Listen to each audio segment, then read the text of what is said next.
So good day sa ating lahat. Tayo nagbabalik for another vlog for this video. So dito nga kami ngayon sa Montalban Wawa ground area para sa Montalban Road and Trail Run 2025 na dinaluhan ng mahigit 200 participants.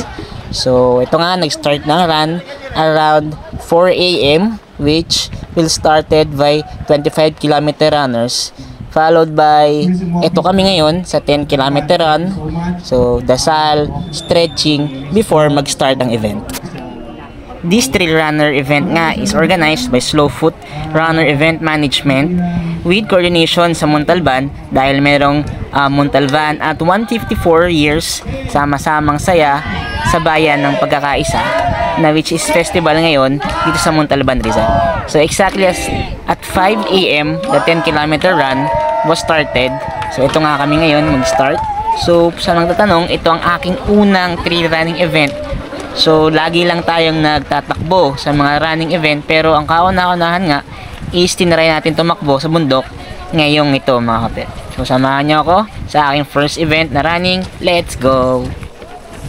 Ang event na nga ito is to aim promote environmental awareness and sustainable tourism within the Pamitinan protected landscape to celebrate Montalban's rich culture and historical heritage. Isa nga ito sa pamamaraan ng pag-promote ng LGU ng Montalban para sa napakagandang kultura, gayon din ng mga tanawin dito sa Montalban, Rizal. Narito ang Wawa Dam, gayon din ng mga bundok ng mga kagaya ng Pamitinan, na which is itong aakatin nating trail, at Daraitan, at iba pang akyating bundok dito. So, samahan nyo mga kapepe. Let's go! Ito nga pala yung ruta na kailangan natin tapusin. So mag-start tayo sa Wawa Dam Ground, malapit sa Wawa Town proper, aakyat sa bundok ng Pamitinan, sa may tuktok at pabalik naman sa pinaka-pinagbabaan o gun start ng ating event. So nag-consume ng 11 kilometers ang run na ito, mga kapepe, na kailangan tapusin within 4 hours ng pinaka-running time ng 10 km run. Pero sobra nga yung oras na ito, kahit maglakad lang tayo papunta o paakyat, pati pabalik, ay sobrang 4 na oras. Kaya ito mga pepe, pansin nyo, naglalakad tayo. Ayan, time check para lang sa oras ng ito, ng unang akyat natin sa part ng sementado ng Parawagan. Sabi nga nila, run at your own pace. Kaya halos lahat ng sumali sa 10 km nahirapan sa ahon na ito, na aabot siguro ng 20% gradient. Ayan, kita nyo naman sa video natin. Napakapataas niyan, mga kapepe. So, any want to join is welcome sa ngaran na to. So, agaya niyan ni Sir at ni isang Sir pa naka-color blue. Yung naka-red dyan is PWD. So, wala siyang kanang paa. Samantalang yung naka-blue is blind. So, tandem sila sa race na to, pero naunahan pa nga nila ako sa part na to, na sobrang bumilib ako. Taas na tayo. Camp Blessing. So basta tayo sa peak na medyo mataas. Patapos na yung road, off-road na after, pero patag naman to kasi nakapag-bike na tayo dito last time sa Parawagan. Siguro saktong almost 5 km yun. Time check 5:40, nasa 343 kilometers pa lang tayo. Ipabalik na. Ayan yung mga malalakas, pabalik na. So patapos pa lang tayo sa ahon. So let's go. Sa mga oras na nga ito, meron ng pabalik sa pinaka-Wawa Dam grounds. So sila yung mga nasa podium finish natin during the event na sobrang malalakas. So after the road part, the sementado is ito na yung pinaka-trail natin, which is napatag na tayo. So let's go lang. Ginagawa na ito para sementoin. Habang off-road pa, ito muna yung trail running 10 kilometers Parawagan. Let's go.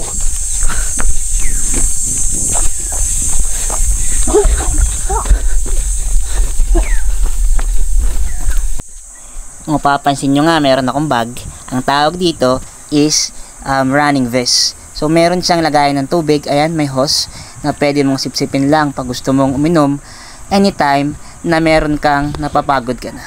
So hindi na nga tayo nagdagdalan ng tubigan na iba bukod dyan. So sa bag ko meron tayo dyang jacket na kung sakaling umulan, naka-prepare lang tayo ng raincoat jacket. So at mga iba pa kagaya ng pagkain. Pero along the way naman may binibigay ng mga pagkain kagaya ng saging, meron din kamote, meron din drinks na mga tubig at saka mga fruits na matutubig kagaya ng watermelon. So, second station na tayo, water station. After 4 kilometers, second water station. Meron din dito mga pagkain, pwede tayo kumuha. So, ayan yun. Walang tayong sweets.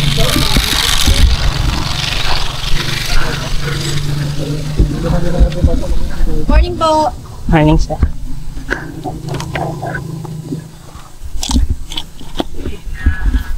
Go runners!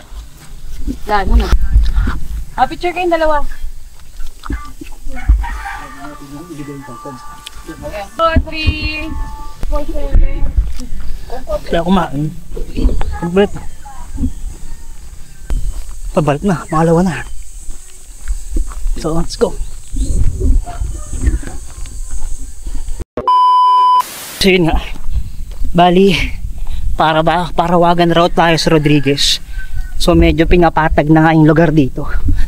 So, expected after ilang years, medyo simentado na to. Kasi, napison na, napatag na. So yung trail run dito, for the past years siguro, is sa ibang route na. So 10 kilometer run lang naman to. Bali 5 kilometers hanggang Parawagan na tawag dito, Arco ba yun? Tiny Jess, tapos 5 kilometer downhill. So yun mga pepe, samahan niyo ako, let's go.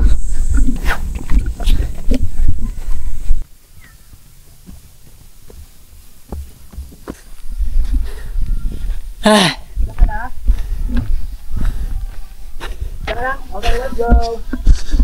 Tawa niya. Opo, yun na kaya. Diyan ka na. Okay, let's go. Jets view deck.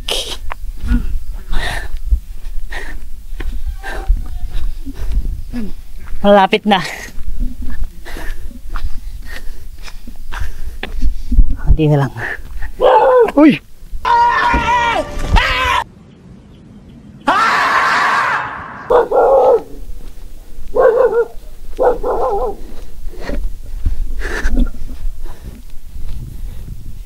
So, konti na lang.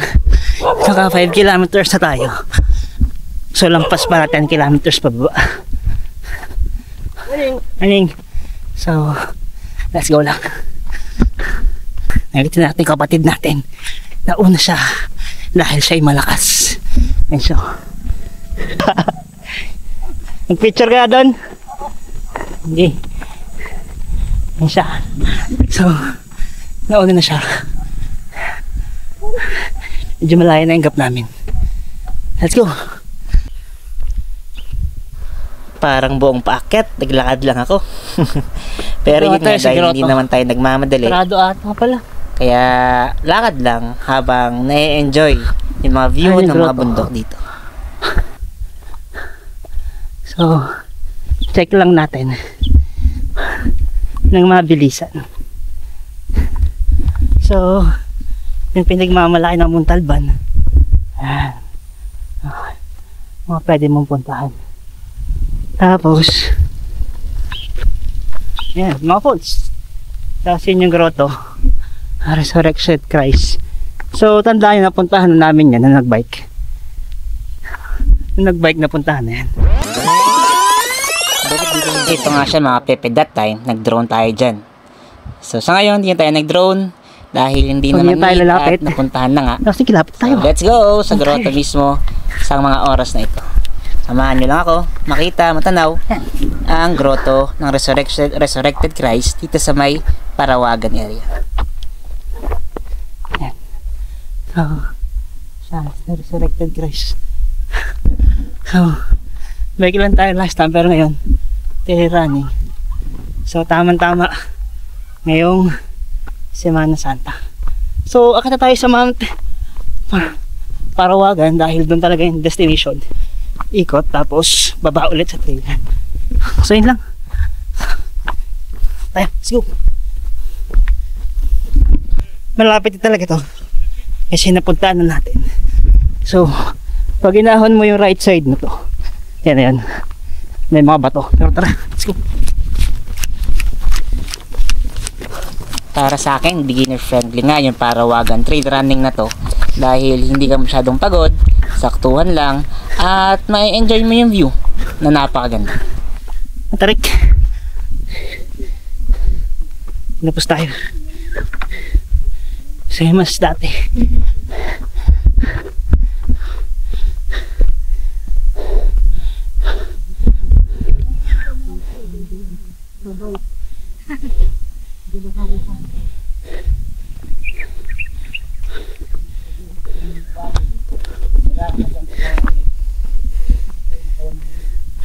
Yan yun sa taas. Akit lang tayo dito. Ano yung summit ng Mount Parawagan. So nakapag-drone na tayo dyan last time. So ito nga yung drone shot natin nung pumunta tayo sa Parawagan ng around mga 9 AM na onwards. Kaya maganda na yung view, maliwanag at tanaw mo na ang napakagandang landscape ng Rizal. Hindi na tayo nagdala ng drone. Kasi tatakbo lang tayo today. Ito yung last water station. Akit lang tayo. At maganon. So, dito dapat pero kabila para hindi siguro counterflow sa makakasabay. Napansin ko nga sila sir sa likuran natin. Sila yung sinasabi ko sa inyong may kapansanan.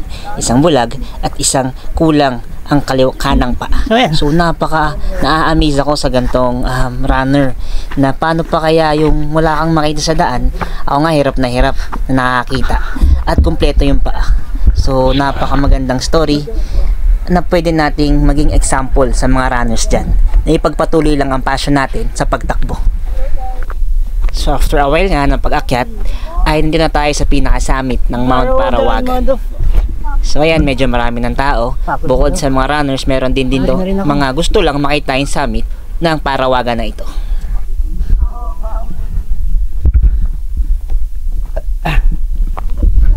There's a giant mascot dinosaur. Mascot dinosaur.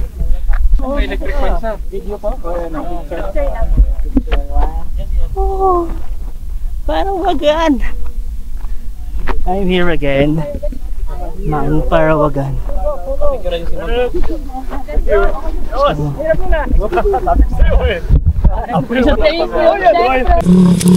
Nababa na tayo guys. Nakakita tayo sa peak kanina. Minigyan tayo ng green flag. So, mababa na to. Let's go.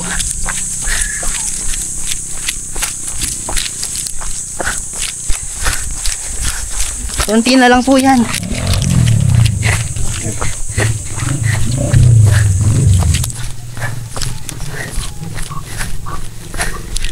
Tayo guys, 6:26, naka 7.5 kilometers na tayo. Pero sobra to ng 10 kilometers. Kaya after the race siguro mga 10.500 meters yung total nitong trail run na to. Pero yun nga, super chill lang talaga dito pababa. Kaya hindi ko na masyadong i-record. Puro palusong na to eh. Kanina ahon tayo. So ayun o, patag. After ng patag, lusong ulit. And sa wawad ng proper na. Let's go! Ito yung pinakamatarik na part na yan. Kita nyo yan. Kaya lakad lang tayo. Yun nyo, tiptoe tayo, malala dyan. So 8 kilometers na. Ayan yung Parawagan na napakaganda. Yung Twin Mountain ng Pamitinan at Binakayan yan. Pero hindi tayo dyan dumaan kasi 10 kilometers lang. Kaya let's go lang. Let's go.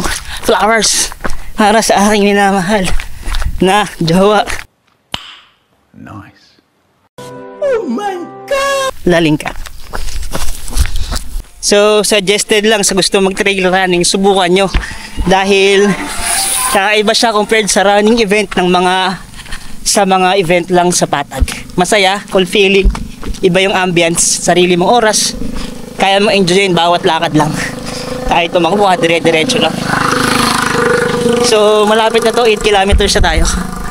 Ayan. Last 2 kilometers, baba na tayo. So, takbo lang tayo. Enjoyin lang bawat takbo. Sa oras na to, hindi ko ramdam yung pagod. So, iniin ko na lang na matapos yung race ng okay. Dahan-dahan lang tayo bumababa, tumatakbo, kumakausap ng mga cyclist na sa ngayon kasi tumatakbo tayo at nagbabike tayo. Kaya alam natin yung hirap ng mga siklistang umaahon dito. So, iniim natin matapos yung race na to, less than 2 hours. So, check tayo ng check sa relo natin para i-push ang sarili na matapos ng hindi lalampas ang Time dalawa. check 6:55.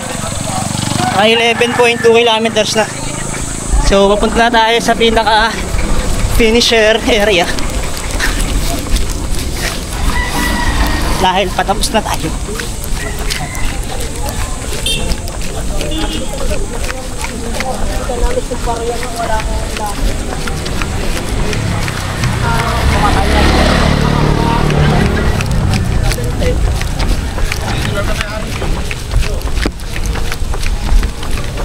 Chill lang.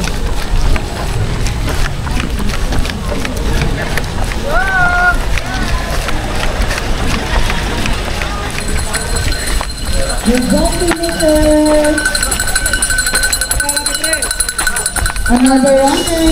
Good job. So, ayun nga mga kape. Tapos ating run ng okay, maayos at walang any Nagugutom. bad Mag-refill na ng water. nangyari. Meron po tayo sa gilid ng So, in stage. general, masaya tayo. Thank Matapos you. ng first trail run event natin. Yan yung medal. Tapos ako. Let's go mga pepe. Till next vlog. Ingat, paalam. Let's go.